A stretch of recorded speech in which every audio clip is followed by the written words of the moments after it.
పద కవితా పితామహుడు శ్రీ తాళ్లపాక అన్నమాచార్యులు రచించినటువంటి ఇంకొక దివ్యమైనటువంటి కీర్తన తెలుసుకున్నాం.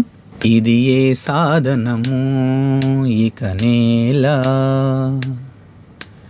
14 లోకముల రక్షకునకు, ఇది ఏ సాధనము ఇక నేలా. ఇది ఏ సాధనము ఇక నేల 14 లోకాల రక్షకునకు. మనకు కింద 7 లోకాలు మన లోకంతో కూడా కలిపి పైనుండి 6, మొత్తము 14 లోకాలకు కూడా రక్షకుడు ఆ శ్రీ మహావిష్ణువు, ఆ శ్రీ వెంకటేశ్వర భగవానుడు. ఆయన్ని చేరుకోవడానికి, మనం వైకుంఠం చేరుకోవడానికి ఒకటే ఒక సాధనం అట. వేరే సాధనాలతో అవసరం లేదంట. ఏమిటి ఆ సాధనము అనేది చెప్తా ఉన్నారు అన్నమాచార్యులు. చూద్దాం. ఏకాదశి ఉపవాసము ఉన్నను, శ్రీకాంతనాథుని నామము దలచినను. ఏకాదశి ఉపవాసము ఉన్నను, ఆకడ పరమ పదం బంధు ఆనందము. కాకుండిన బోవున కాకాసురునికి వలే. ఏకాదశి ఉపవాసం ఉన్నను, శ్రీకాంతనాథుని నామము తలిచినాను.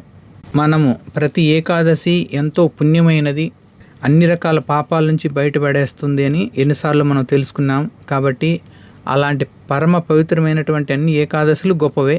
ఆ ఏకాదశి రోజున ఉపవాస వ్రతం ఆచరించి ఆ లక్ష్మీపతి అయినటువంటి శ్రీమన్నారాయణ నామాన్ని మనసారా జపిస్తూ తలుచుకుంటూ ఆయన యొక్క దివ్యమంగళ స్వరూపాన్ని మనసులో ఉంచుకుంటూ స్మరణ చేసుకుంటూ ఉంటే ఎంత గొప్ప ఫలితం ఉంటుంది అనేది చెప్తున్నారు. ఆకడ పరమ పదంబందు నానందము కాకుండిన బోవున కాకాసురునికి వలే.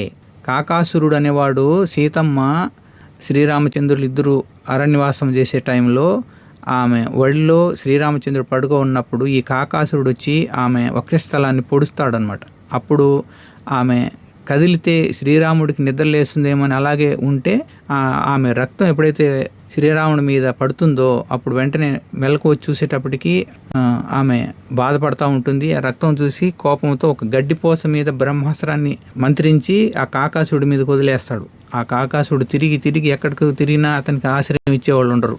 తిరిగి మళ్ళీ శ్రీరామచంద్రుడి దగ్గర పాదాలు వచ్చి పడేటప్పటికి వాడు ఎలాంటి వాడైనా సరే శ్రీరామచంద్రుని యొక్క పాదాలు ఆశ్రయించి నన్ను రక్షించు ప్రభు అని అన్నప్పుడు అతని యొక్క గుణాలను చూడకుండానే అతన్ని రక్షించేటువంటి అంత దయామయుడు. అతని మీద వదిలినటువంటి ఆ బ్రహ్మాస్త్రానికి విలువ ఇవ్వాలి కాబట్టి అలా ఫ్రీగా వదిలేయకూడదు. కాబట్టి ఆ కాకికి ఒక కన్ను మాత్రం కొట్టేసి అతని యొక్క ప్రాణాన్ని రక్షిస్తాడు. కాబట్టి అంత దుర్మార్గంగా ప్రవర్తించినటువంటి ఆ కాకాసురుణ్ణే రక్షించినప్పుడు మనం నిత్యము ఏకాదశి ఉపవాసాలు ఉండి భగవంతుని నామజపం చేసుకుంటూ భక్తుల సాంగత్యంతో ఉండి భగవంతుని యొక్క దివ్యమంగళ స్వరూపాన్ని దర్శనం చేసుకుంటూ ఆయనను స్మరించుకుంటూ ఉన్నప్పుడు మనకి ఎంత పరమానందాన్ని ఇస్తాడు భగవంతుడు.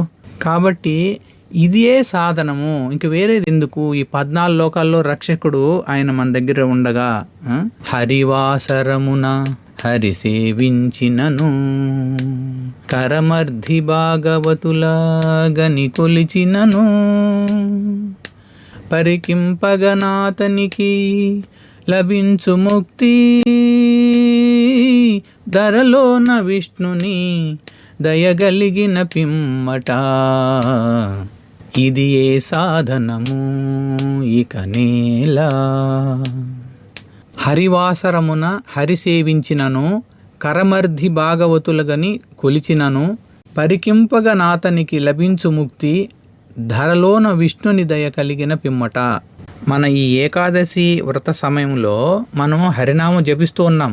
ఆయన భక్తులైనటువంటి భాగవత భక్తుల యొక్క దర్శనం కలగడం, ఎంతో ప్రీతిగా భక్తుల సేవ చేసుకోవడం. భగవంతుడు అంటాడు, నాకంటే కూడా నా భక్తులకు ఎవరైతే సేవ చేస్తారో వాళ్ళంటే నాకు ఎంతో ప్రీతి అంటాడనమాట.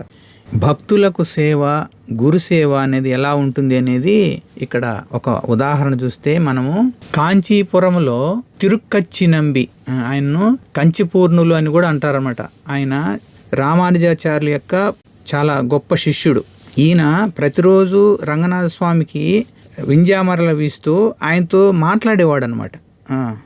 చాలామంది అతనితో మీరు భగవంతుడితో మాట్లాడతారు కదా, మాకు ఈ సమస్య ఉండాది, మాకు ఈ సందేహం ఉండాది, దీని విషయం మీరు అడిగి కనుక్కోండి అని వాళ్ళు అడిగితే ఆ ప్రశ్నను భగవంతుడి దగ్గర అడిగి ఆయన సమాధానం వాళ్ళు చెప్పేవాడు. ఆ విధంగా ఇతను రోజు సాయంత్రం వచ్చి నైట్ తిరిగి వెళ్ళిపోతూ ఉంటాడు కదా, వెళ్ళిపోయేటప్పుడు మబ్బులో ఎలా వెళ్తాడని అతనికి ఒక మనిషి రోజు లాంధ్ర దీపం పట్టుకొని తోడుగా వచ్చేవాడు అనమాట. ఇంటి వరకు వదిలిపోయేవాడు.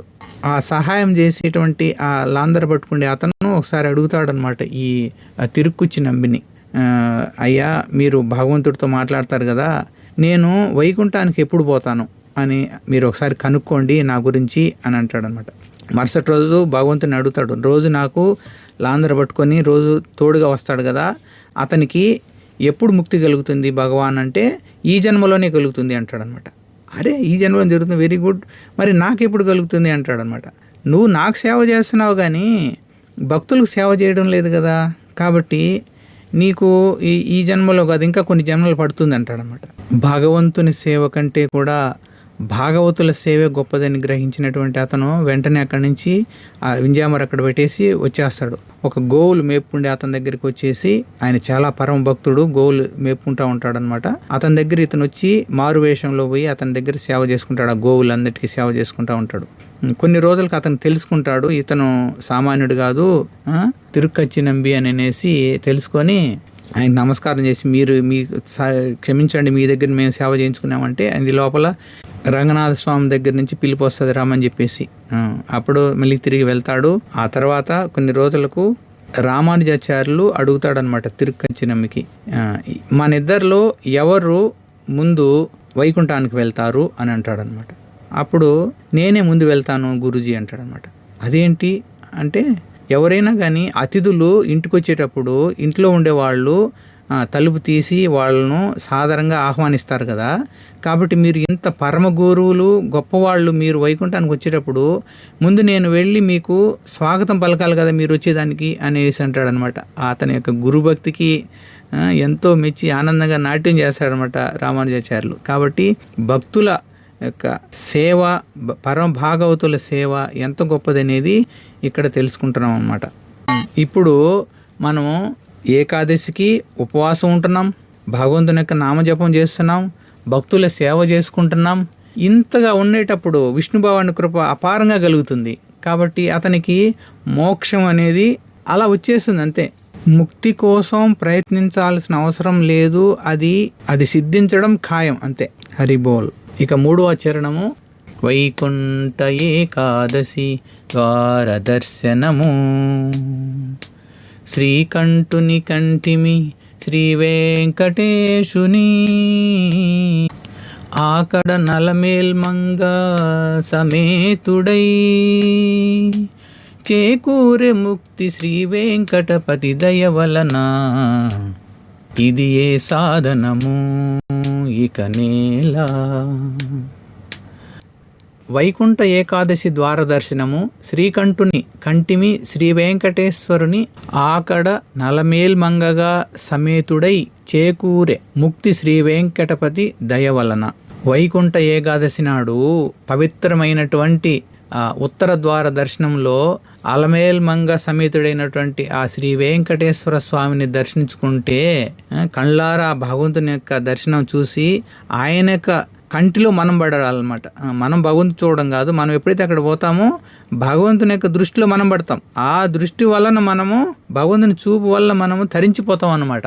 కాబట్టి ఆ వెంకటేశ్వర స్వామి యొక్క అపారమైన దయా కటాక్షాల వలన మనకు భగవంతుని యొక్క ధామాన్ని చేరుకునేటువంటి భాగ్యం మనకు కలుగుతుంది అని మనకు అన్నమాచార్యుల వారు ఈ కీర్తన ద్వారా తెలియజేస్తున్నారు.